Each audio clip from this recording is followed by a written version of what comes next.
Live from the Kingdom Bar and Grill in Overland Park, Kansas, the KC Sports Network live postgame show is about to begin.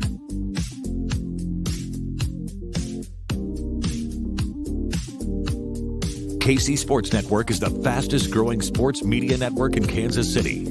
Millions of views, millions of podcast downloads, and the highest ranked Chiefs podcast network of 2022. KCSN is where you want to be for news, commentary, and analysis, with a collective perspective on the Kansas City Chiefs that can't be found anywhere else. With more than 15 hosts, analysts, and former players you've watched play putting out nearly 20 shows per week, KCSN is a network for today's fan. Now, it's time for the KCSN live postgame show. Here's BJ Kissel from the Kingdom Bar and Grill in Overland Park.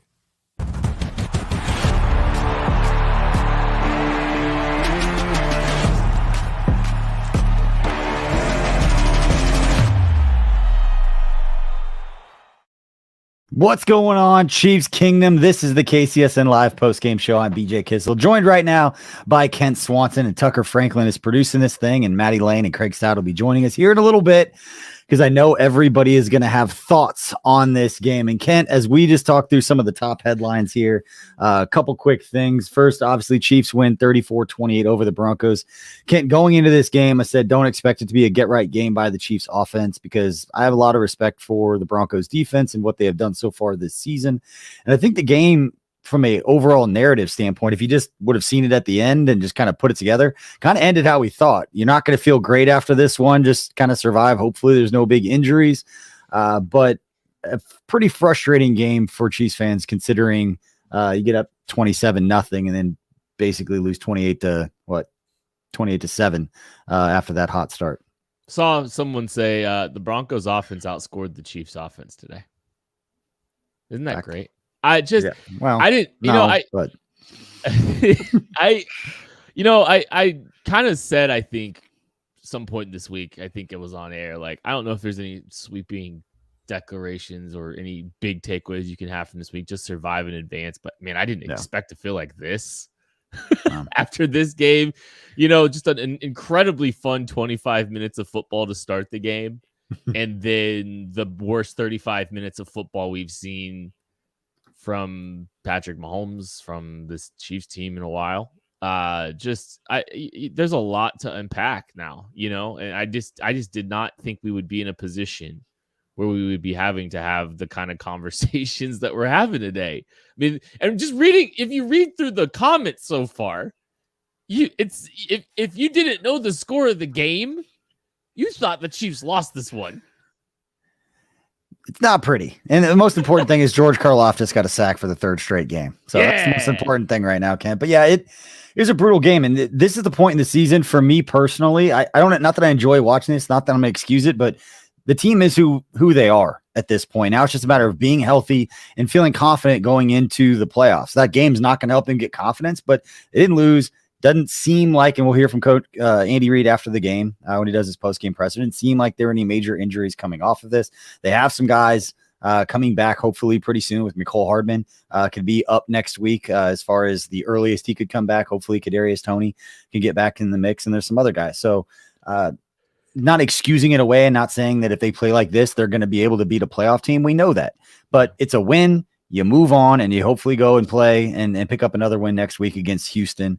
We know what the schedule is down the stretch for the Chiefs, but there are some positives from this game, some things that I think you can hang a hat on a little bit. The 6 sacks by the defense. I just joked about George Karlaftis, not nothing. But 3 interceptions from Patrick Mahomes. I know we're going to focus on that. We'll have Craig and Maddie join us here in a little bit. But I also want to mention this because we should have off the top of the show. Obviously, we're not at the Kingdom Bar and Grill right now. There's some personal stuff going on with the family, dealing with the tragedy. And it's not our news to share, but just know that at least for the next couple of weeks, we will be doing these live post-game shows remotely. Hopefully get back into the Kingdom Bar, but those decisions are kind of out of our hands and things that are much bigger than football and much bigger than where we do the post-game show. So I want to put that out. Show still sponsored by the Kingdom Bar. It won't be open for at least another couple weeks, I think, but we'll keep everybody clued in. We love watching the games with you guys that come out, and we appreciate all your support. But I wanted to mention that. Kent, what other main takeaways do you have from this performance? Because again, I don't think you're going to see a lot of development of what this Chiefs team is at this point in the season. Obviously, you got to clean up the turnovers. We know we can't do that against a good team and expect to win. But what other main takeaways do you have before we bring on Maddie and Kent? Craig. I think alarm bells should probably be ringing a little bit about the defensive side of the ball. That was the most points that the Broncos have scored all year. There's some concern there. Mahomes, he's not going to throw. I doubt he throws 3 picks again this year, but that was not a great performance. Coming off of the loss to the Bengals. So, those are the 2 sticking points I think for me. But like I'm sure we'll get into it a little bit more in depth with Craig and Maddie here in a minute. But yeah, those are the 2 things, both sides of the ball for me. Cool. Let's just go ahead and bring Maddie and Craig on right now and get into this a little bit. Tucker knows he'll jump in if we get any updates or anything from Andy Reid or any of the guys during the post-game pressers. But let's bring on the crew as we're welcomed by Maddie Lane and Craig Stout, the other 2/3 of the KC Laboratory. Maddie, let's start with you because I know you've got a take based on your eyes right now. What do you got going on? What a roller coaster. I mean, in every sense of the word. I don't even know what to do with that game. That game broke me in the middle of it, I think. Just full on broke me. I was rooting for the Broncos to score because I'd just rather see a shootout of fun because whatever the defense was doing, not fun. Not fun. Whatever Mahomes was doing was not fun. So I was rooting for points. Only points. Didn't care about anything else, just points. The game broke me. It broke me. I mean, it was so sloppy. So sloppy. Like, and it started so nice. Like we were all sitting here. The game's 20-0. Chiefs have scored on their first 4 drives of the game. Everything's going great. Defense has been able to limit the Broncos. Like it looked like it should have. And then all of the wheels fell off. Every last wheel, all 18 of them fell off of the truck. And I think they picked some up just so they could fall off too. Just so they could drop them again. Yeah. No, that's scary if you're watching it as a Chiefs fan. I know we're all sitting here going, man, that leaves a bad taste in our mouth. That's why. You had a team. You had them dead in the water there. And not only did you allow them to claw themselves back, you kept shooting yourself in the foot on the way to doing it. It's not like you just played soft. You allowed them to go down the field. You gave them the ball too easy. You made it too easy on them. That is scary if you're watching this as a Chiefs fan. Do you guys remember, like, I don't know, I'm gonna get the timestamp.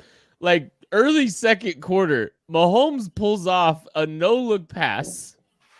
I forgot about it. Underhanded. I forgot about that play.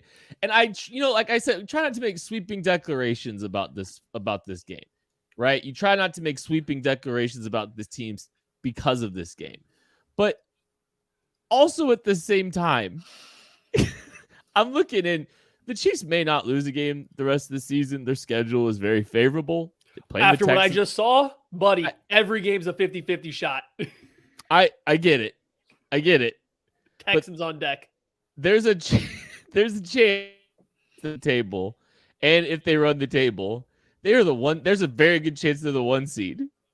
And I sit here feeling like the expectations and the ceiling for this team are a little bit lowered after watching this game, after watching a repeat performance from the defensive side of the ball, by watching some of the offensive inconsistencies. It feels like the ceiling of this football team is a little bit lower than what we thought it was going into it. And I can't believe I'm saying that, but like that's the feeling I get right now.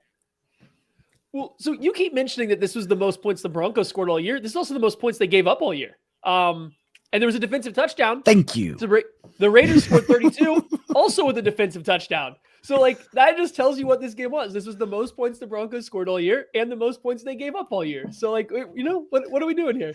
What are we doing here? I mean, it was so bizarre that, guys, the Chiefs defense allowed 4.6 yards per play. That's really good.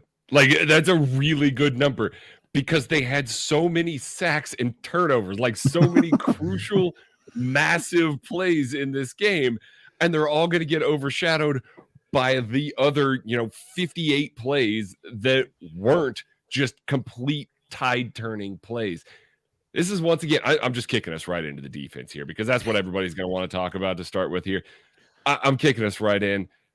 5 third or fourth and long conversions allowed by this team today to the Denver Broncos. 3 of them happened on the first drive. 2 more right there at the end of the game that were big, crucial ones. The Chiefs did that against the Bengals last week, and that was my talking point coming out of that. It's like you can't allow third and longs. When you get yourself into those rare situations, you have to get off the field. They allow another 5 today. Now, they did better on third down today than they did against the Bengals, but the Broncos offense is garbage, and they still allowed 5 late down and long downs. Like you can't do that as a defense. You can't do that and win games. Those are the downs you have to win on. You have to get off the field. They didn't again today. This is back-to-back weeks. This is now becoming a streak, and that's a scary, scary thing for if you get into the playoffs. You're seeing better quarterbacks, better offenses, and every stop matters. You can't get into those down and distances and not win as a defense. So the Broncos were 7 for 19 on third and fourth down. On the year, they were solid 27% conversion rate on third downs. In their last 3 games, they were a rock steady 23%. And then you add in the fact that how many of these were, 7+ yards, 10+ yards. That was bad. And it was, I guess it's the same as the offense too. Like we don't got to, bundle them completely separately here. The highs were good. There were highs. The defense, when the pass rush was clicking, looked good. Like there was some drives you could put out. Like, whoa, the Chiefs defense figured it out. But the lows were so low. It looked worse than it did last week versus the Bengals, in which they were completely dismantled. And yet somehow I can pull up some drives or stretches of this game where you could watch those back to back and think that, oh, wow, the defense versus the Bengals played all right. They just couldn't tackle. Guys, I want to, first of all, in the comments, please hit that like and subscribe button if it's the first time hanging out. But no, let us know in the comments on a scale from like BJ to Kent, like where do you fall right now? Because Kent feels like the Super Bowl chances have taken a hit in his mind because of what we witnessed. And what I witnessed, and you talk about when we play those good quarterbacks in the playoffs and when we do this, we face those good quarterbacks, and the margin of error in those games just like it is for most NFL games where it's 3 to 5 to 7 plays that make all the difference. Are the Chiefs good enough to what we thought they could have been coming into the season, where all of a sudden that margin of error was like 10 plays? Maybe it's closer to 5, but they're still every bit good enough to make those 5 plays and beat the teams like the Bengals, like the Bills, to get to that point. And so that's where I'm at. It's like, yeah, it sucks. I'm frustrated right now, but the next time they line up on a different day against a different team, I'm not going to feel any less confident in their ability to win that game that day with that coaching staff, that group of players, than I am. But that's not to excuse what we saw and all the mistakes that were made. But at the end of the day, they won the game. Stay healthy, move on. So let us know in the comments if you're closer to Kent. Do you think that the Chiefs' chances in your minds of winning a Super Bowl have been lowered because of the performance that we saw today against the Broncos? It's a good question for the group. Maddie, I feel like you got something to say. No, it's not okay. Lowered for me because this game was just chaos. This game was just absolute and utter chaos. I mean, even just the Chiefs jumping out to such a big lead, that they don't quite usually jump out to that big of a lead. I don't know if they were necessarily going, pedal to the floor or anything on the offensive side or the defensive side, but they were definitely trying to get out there and like say, hey, we can still do this kind of thing. And then it fell apart. It's like just everything about it was chaos. It's a divisional game in which the Broncos probably, I guess, gave their most effort that they have the majority of the season. I don't even know to say they played their best ball because I don't know if that's true either. I just think that it was just a weird game. So no, the one thing that does stick to me though, this is now a possibility for the Chiefs. Like what we saw for stretches here on the offense, the defense, this is 100% a possibility. So like that has to be in the back of your mind the next time you play a good team. What do the Bills do if the Chiefs defense plays like that? Or what does the Chiefs offense do if they play another really good defense in the same vein? It's not like the Broncos defense were playing entirely lights out post bye week. They were actually one of the worst passing coverage defenses. So it's in the back of my mind, but it doesn't change my opinion. AFC West game, you hope that it was just a wild, crazy game coming off of an emotional letdown versus the Bengals. Keep sending those comments and let us know what you think. I didn't realize that I thought I'd be the only one. I thought everyone was going to be Team Kent. So it makes me feel a little better that not everybody out there feels like they're going to, cash out their Super Bowl champion bet slips because of what we witnessed here today. But Craig, let's get your thoughts on this. And yes, I got a couple people asking, this is 5 Farms. Thanks to our friends up at Weston. That is what I am drinking tonight, Tyler. So appreciate the text. No, I mean, I'm a little more down on the defense than I was 3 weeks ago. Spagnuolo's defenses typically get a lot stronger as the season goes along. And, the Bengals offense, you don't feel bad about getting beat up by them. You feel bad about the way that you played, that you're certainly better than that. Now this is a second one with a bad offense. It is a bad offense, and you allowed them to kind of beat you in the most predictable ways. I mean, it took until one of the last drives of the game before Steve Spagnuolo went, you know what? We're not letting Jerry Jeudy beat us for that elusive 4th touchdown. He made an adjustment eventually, but it took so long to get there. And it was almost like, hey, we don't want to show that coverage because we want to just escape this game. And we want to save that for the playoffs. And we've now gone 14 weeks into the season. I've been waiting for the coverage changes, for the modifications in the defense and the step up from them. And we're not seeing it. And the tackling still wasn't good today. I mean, the pass rush, pretty good today, but that's a bad offensive line and a quarterback that loves to hang in the pocket. So more tendency for the Chiefs to be able to rush the passer and get after it. But a lot of the hallmarks, a lot of the problems are still there. And so the more times I see that, especially late in the year, the more I start to wonder, are we getting that Spagnuolo bump this year? Or is this just it? I mean, he's 15th in points allowed on the season.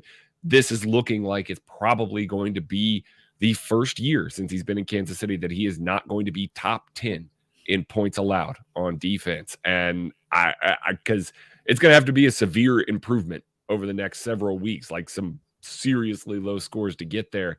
And I just don't see the way that this defense is playing that they just have a real shot at that.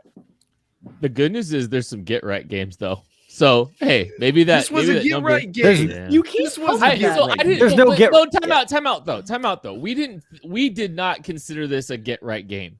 We did not talk about this as a get right game. Maddie and I predicted ugly football games that were 21 and under points or something ridiculous like that. Half right. So we did not predict. We were not looking at this as a get right. Houston's supposed to be a get right game. We'll find out next. Not anymore.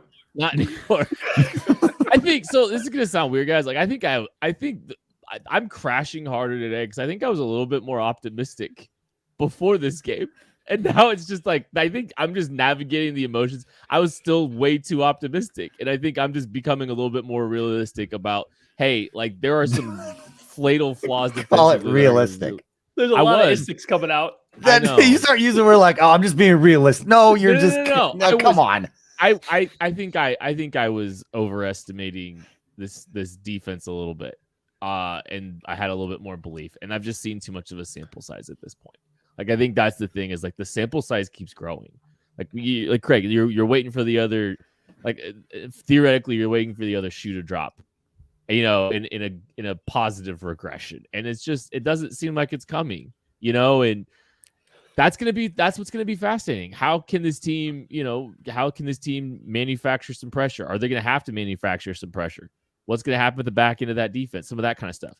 Now, one thing I will say about the defensive side of the ball, I want to give them a little bit of grace here. Sure, kind of you. Yeah.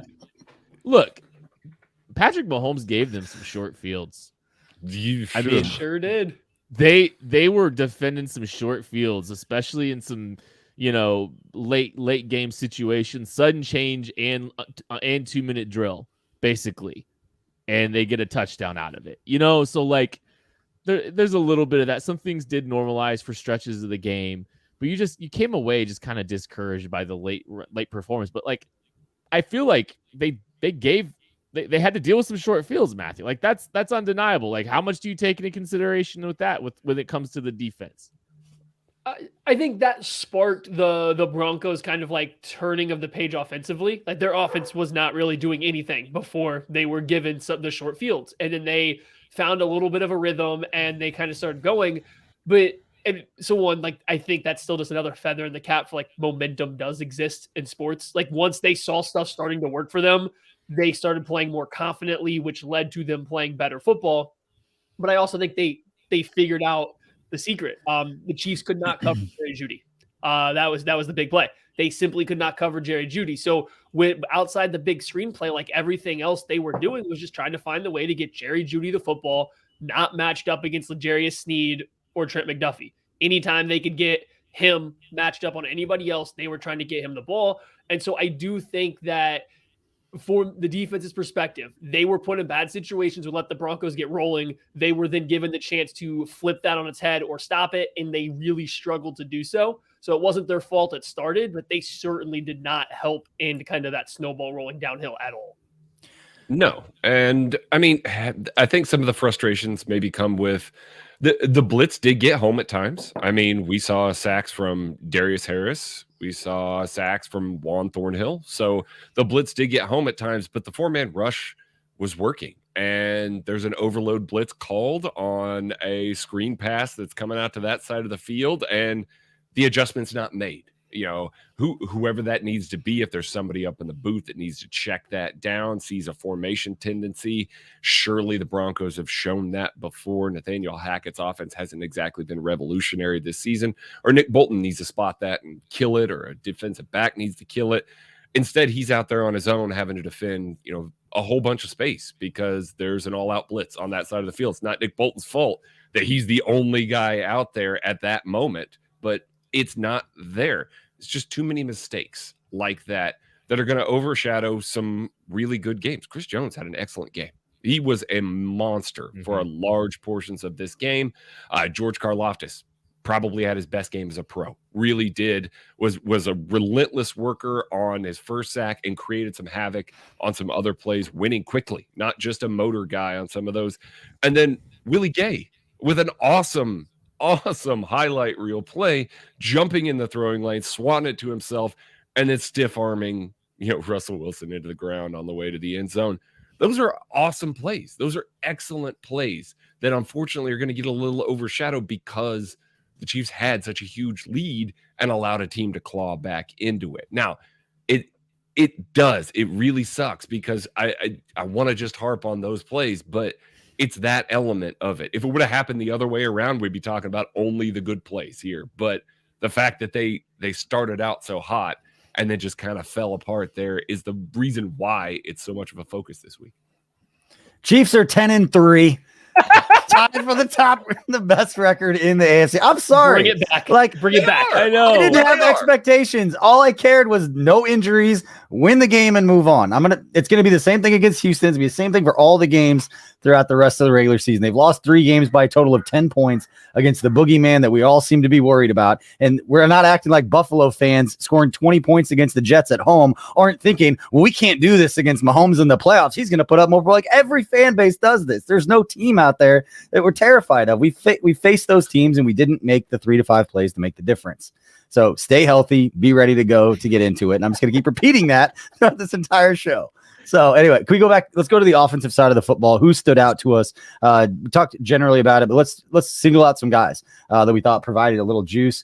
Isaiah Pacheco being one of those guys, 13 carries for 70 yards in this game, 5.4 yards per carry average, and had 3 catches for 23 yards as he kind of continues to really not just be a nice complementary piece, but really be like, I don't say a focal point, but he's providing a lot of value for the Chiefs offense right now. He certainly won. His running mate, Jerick McKinnon, phenomenal game, mostly as a pass catcher on those screens, kind of running them, setting them blockers up and everything, going out on him. He had a couple good runs early on. Like I thought McKinnon played really good. We actually saw, I think on one of the pass plays, we probably saw his worst pass pro rep that we've seen of him as a Chief too, where he just completely whiffed on a block. And I think it got Mahomes either sacked or made him rush the throw. But overall, I thought he was good. I thought him and Pacheco were a really good 1-2 punch again out of the backfield. You saw Pacheco kind of running the game out down the stretch.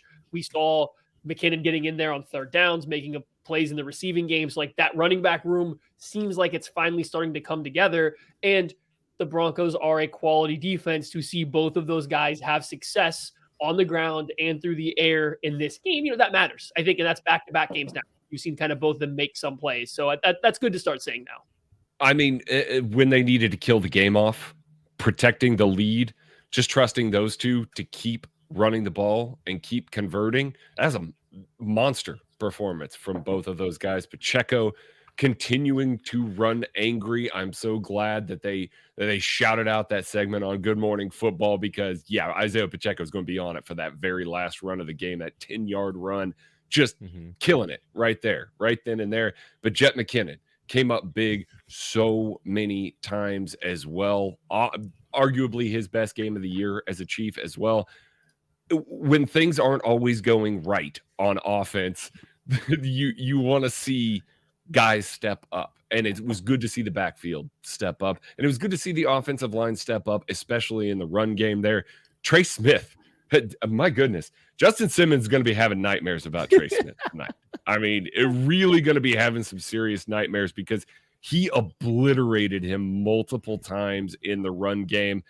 What a performance by him. Creed Humphrey getting out on some of those screens. The screen game was super legit this week, and it was because of those guys getting out in front of stuff. So those four guys really had the best performances on offense for the Chiefs, and it was really good to see them be able to lean on the run, be able to lean on the screen game, and be able to capitalize on all those things, because those are things that we haven't seen as much this year. And when we do get to see them like that, it's just another way this offense can win. No one mentioned Noah Gray yet either, right? Not yet. Nope. I mean, 3 catches, 45 yards. He continues to have a really solid sophomore campaign too. I mean, if we're being honest, I think the offense played well, in a lot of the offensive players played well, which is, there's one that didn't, but a lot of guys, I think had a pretty solid game. Like you're looking at, we talk about Jerick McKinnon in those plays. Juju Smith-Schuster, 9 catches, 74 yards. Travis Kelce, 471.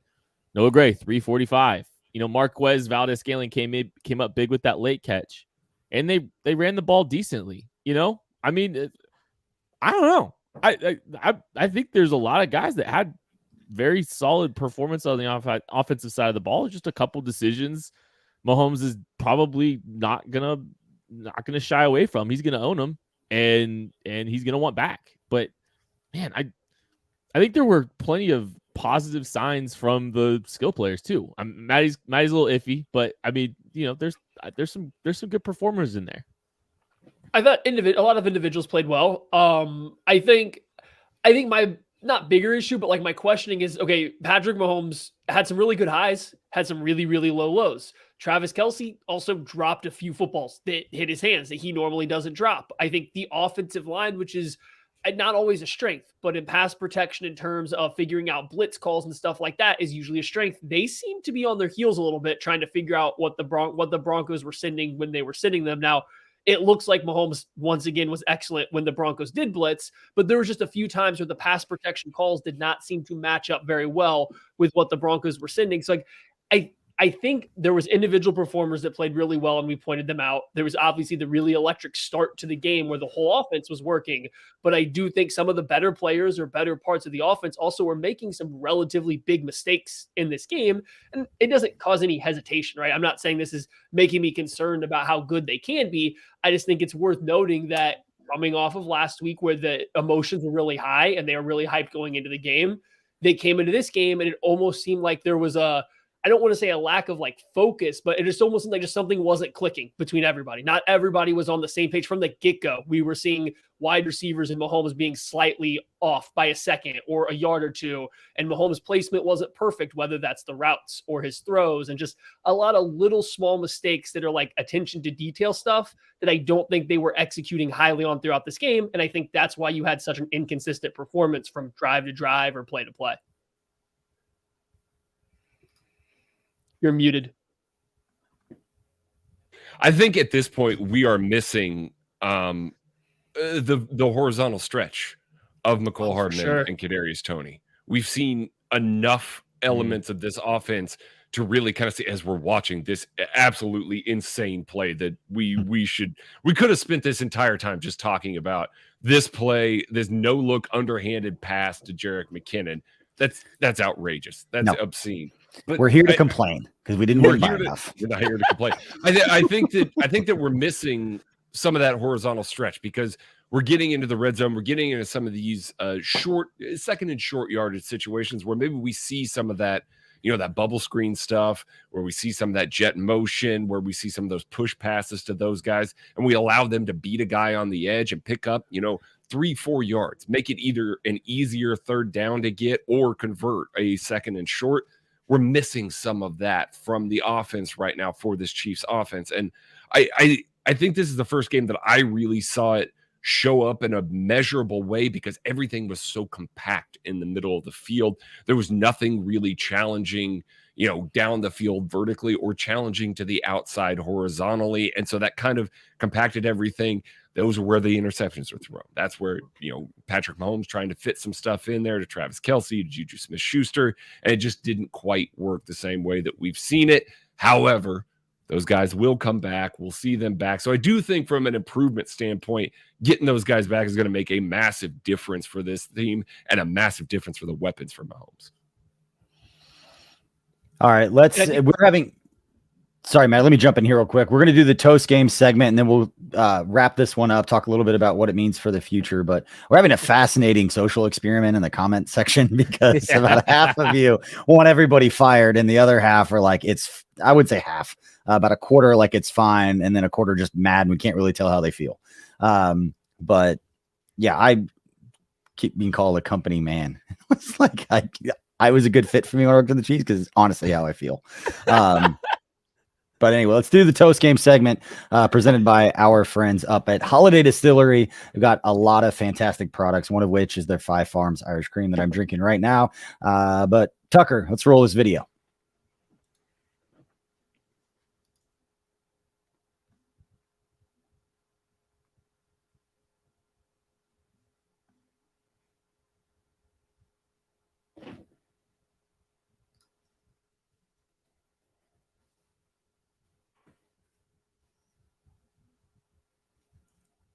All right, that is the video. That's the new Ben Holiday bottle and bonded bourbon. Thanks to our friends up at Holiday Distillery again. If you're the first time watching this, we've got this toast game segment. It's our MVP of the game, which is going to be fascinating to know where everybody goes with this. Maddie, let's start with you.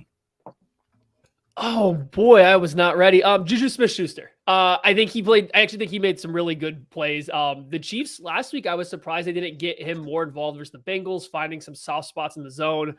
You saw this week why he's really good at that. He made some really good second reaction plays when Mahomes had to scramble. He was finding open spots in the zone. So when they want to give extra attention to Kelce, he's there. He did exactly what you brought him in there for and made some really big plays, broke some tackles. So I think Juju Smith-Schuster looks healthy again. Nice to see a good game from him.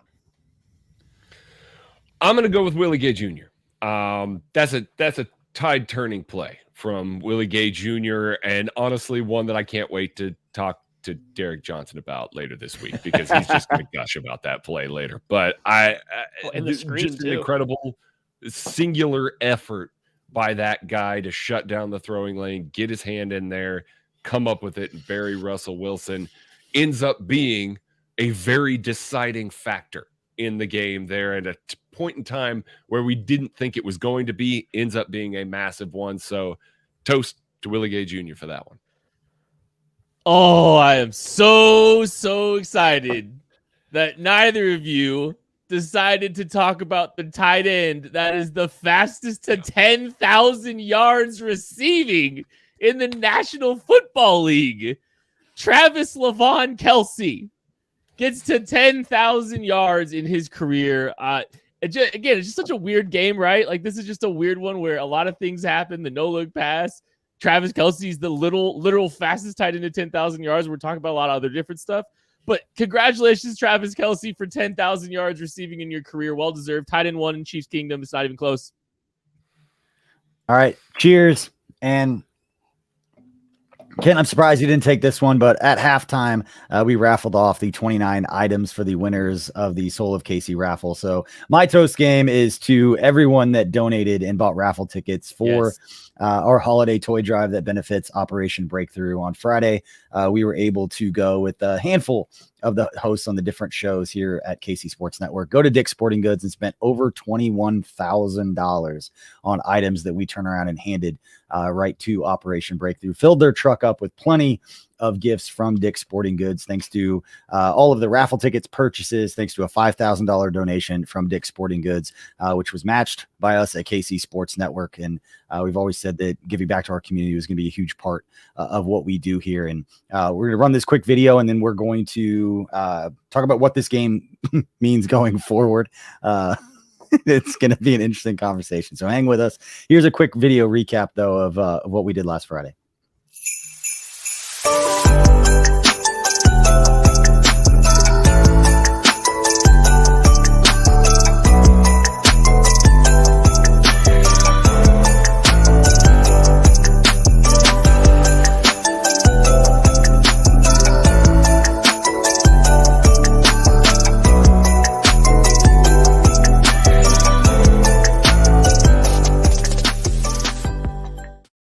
Again, thanks everybody who donated and bought raffle tickets. You made a huge difference in the lives of a lot of kids that you might never meet in the Kansas City community, but we appreciate kind of being the facilitators of it and having a small part to do with local businesses providing items for us, and then obviously the community supporting us and supporting the idea that we have there. So appreciate everybody, and my toast is to everybody who donated, so thank you. All right, let's talk a little bit. There we go. About what this means going forward for the Chiefs. Let's go around the other way. Kent, let's start with you. You kind of know how you feel going forward, but what do you do going into Houston? What are you expecting? What do you want to see next week to feel a little bit better? I mean, I don't think it's a sweeping declaration game for Houston, but yeah, just play a clean football game. You know, protect the football, eliminate some of these mistakes that they're making. Hopefully, you're better connected on the defensive side of the ball, continue to get a little bit more pressure, showing some signs and showing some improvement with your front four, because, I mean, you're right, Beej, this is what you are at this point. This is the group that you're going to be rolling with into this season. So I think, you just want to see this group continue to respond. Hopefully they can put a good game together and a clean game together, and she should be heavily favored in this game. I know what we're all talking about all this. They still should be heavily favored. Go cover this game. Just go take care of business and continue to try to build, towards the playoffs. As I said last week, it's not doom and gloom. It's obviously not doom and gloom because they beat another division rival. And if the Dolphins take care of business tonight, as we're recording this, it's before that game, the Chiefs could win their 7th straight AFC West. And guess what? If they win next week, they do, regardless of what happens tonight. So this is still an excellent football team. And the reason that we spend so much time on some of the things is because these are self-inflicted mistakes. And that's the key part of all this. It's self-inflicted. Patrick Mahomes called that third interception, oh, that was bad. Like it said, that was awful. That was bad. He knows it. They know they got to clean it up. This is a team that knows that they're better than this. And I think that you see them get a little bit tight at times because of that. Go out, put on a couple of really good performances on both sides of the ball. And it doesn't have to be in the same game, but mount a couple of them throughout the close of this. Prove to yourself that you can do it again, and everything's fine going into the playoffs. They're good enough to do this. Patrick Mahomes carried a worse defense than this defense to the AFC Championship game in his first year of starting. Believe it or not, a way worse defense than this. They will be fine. They're going to be right there when it all comes down to it. So it doesn't really change the major outlook of it. Just build as the season ends here a couple of good performances on both sides of the ball. Hold on, say that again. Because I need a non-company man to say everything's going to be fine. Everything's going to be fine. Everything's going to be okay, everybody. The big company man now. Okay, so sometimes I think you got to take a step back and look at the big picture. we all knew coming into this year that this Chiefs team was going to have some difficult times because of all the new faces and all the new pieces. And this was something that was, brought to my attention, brought up after the Bengals game. And you have to realize the Chiefs lost to the Bills and the Bengals by 1 score each this year with all these new pieces. That probably should have been expected entering the year. Why were we so upset that kind of happened? Then you're sitting here coming into an AFC West game, a divisional game against a rival off of that emotional dump, that emotional letdown versus the Bengals. Why would this game not be weird? Why would this game not be difficult? Like, what was the rationale? What would be the reason that this game was not going to have something crazy? Just because the Chiefs jumped out to a relatively early lead, and it wasn't fluky by any means, but it's not like they were playing their best football of all time to get to that 27-0 lead. Just things happened to fall their way, and there was some good play. But why would we expect this game not to be close down the stretch? So, like, I don't know. Moving forward, I'm with you too, BJ. I'm not concerned. I don't think there's too much to take away from. I think this is a little bit of a hangover from the Bengals game. That was a lot of emotion that was put into that game. You come out into this game, things are going well. Maybe you do take your foot off the gas. Hey, we just got beat by our biggest rival, a game that we really wanted. We're now up 27-0. Maybe we can coast a little bit. And then all of a sudden, the Broncos, who really, really care to beat you because they're tired of losing to you 80 times in a row, make a drive and push back into it. It's going to happen. So don't take much from this. If this happens again next week versus the Texans and it looks this weird, okay, then we can have a conversation. But after just this one, no. Take a step back. You're coming off of a big emotional game, then playing a rivalry game at a weird-ish time, the mountain time zone there. It's like, just whatever. It is whatever. Not chaos game. Yeah, and again, it's not excusing, that, not saying that everything's fine. There aren't issues with this team, or that we haven't seen this, or that we could see this again. It's just they go out there in a playoff atmosphere is going to be a different mental vibe than it was going on the road and playing a horrible team on the road and getting up 27-0. And that they are human. Do I think that comeback is going to be the reason why if they lose in a playoff game? Like, we knew this from the Broncos game. Yeah, you could say that they lose just because everyone loses except for the 31 teams lose, obviously before the end of the season, and to when only one team finishes the season happy, I should say it that way. So it's not to excuse all of that, but stay healthy, continue to do the things that you need to do to pick up those wins, put yourself in a position to get that first round bye, to have everybody come to Arrowhead, because there's no perfect football team out there that isn't having issues, and people are discussing just like we are with their teams, but we are that boogeyman to them. It's like, we have to go play these guys because they know that the margin of error, even when we play horrible and lose, is still 3 points in just a handful of plays. So yeah, for me, the biggest thing is Patrick Mahomes can't make those kinds of mistakes, because those weren't deflected passes. Those were fitting things into tight windows. Those are the things that could come back. But do I think that this is going to be a consistent thing that we see from Patrick Mahomes? No, but that's the biggest takeaway for me that was an issue in this game, were those, because it gave the defense a short field, brought all the momentum back into this game. And without those, this game isn't close. And yes, they do win by at least 9 points, and I win my bet. But I didn't, because I only won by 6. So sorry, buddy. Pull the Tucker there, talking about bets. But all right, before we let everybody go, give one final thought. We'll go around the horn and finish this one up. Again, we appreciate all you for hanging out with us. Hit that like and subscribe button. We'll have plenty more content between now and the game next week against the Houston Texans. I got a lot of content here on the old YouTube channel, or if you're following us on podcast, hit that follow button. Maddie, let's start with you. Just final takeaway as we wrap this one up. The Chiefs go out and absolutely wax the Texans next week. I think this was an emotional letdown game. I think they bounce back and you get the Andy Reid Chiefs team that is headed for a strong playoff push. Not saying that means they're going to win every single game or win the Super Bowl, but I think you kind of start to see them turn it up a little bit now. And I think this was kind of the last ugly speed bump that you're going to see, and it starts next week. You muted, Greg. You did. Oh, that's twice. I keep coughing into the microphone, so I'm saving the good people out there's ears here. No, this is now enough weeks in a row that we've seen Isaiah Pacheco and Jerick McKinnon look good as the tandem on the field, the top two backs. I don't think that there's any worry going into January and February about the Chiefs' ability to get production out of their running backs. And as a matter of fact, I think it's just getting better. So, this is an awesome game for them. It's an awesome building block for the run game. Hopefully Andy can trust it more, especially after it closes out a big game like this. Go Dolphins. The Chiefs can land AFC West champions again. They could land in KC AFC West champions again. So hopefully there's some hat and t-shirts on that plane, because there's a chance that they could be the AFC West champs again for the 7th straight year by the time they get home. Beautiful. I think for me, the final end of the regular season is setting those.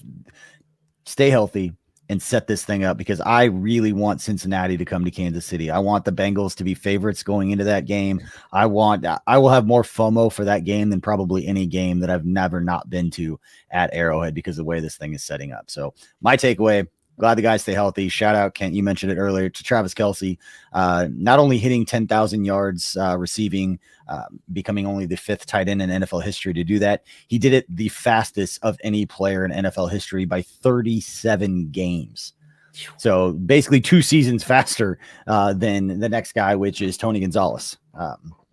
So shout out to Travis Kelce, and then obviously got his 7th straight 1,000-yard season, which was already an NFL record for tight ends, and it has been since Patrick Mahomes was a sophomore at Texas Tech, is when that streak started. So again, we appreciate all you for hanging out. We know that this was not the most fun game to watch for the Chiefs, but they did get that victory. They are 10-3 and tied for the best record in the AFC, which at the end of the day, it's all that really matters. They won that football game, and hopefully, again, no huge injuries coming out of that one, but we'll have more content for you coming up this week at KC Sports Network.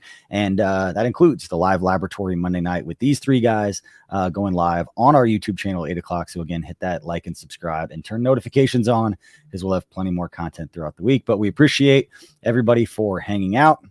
Go Chiefs. We'll see y'all next time. Extremely fun game.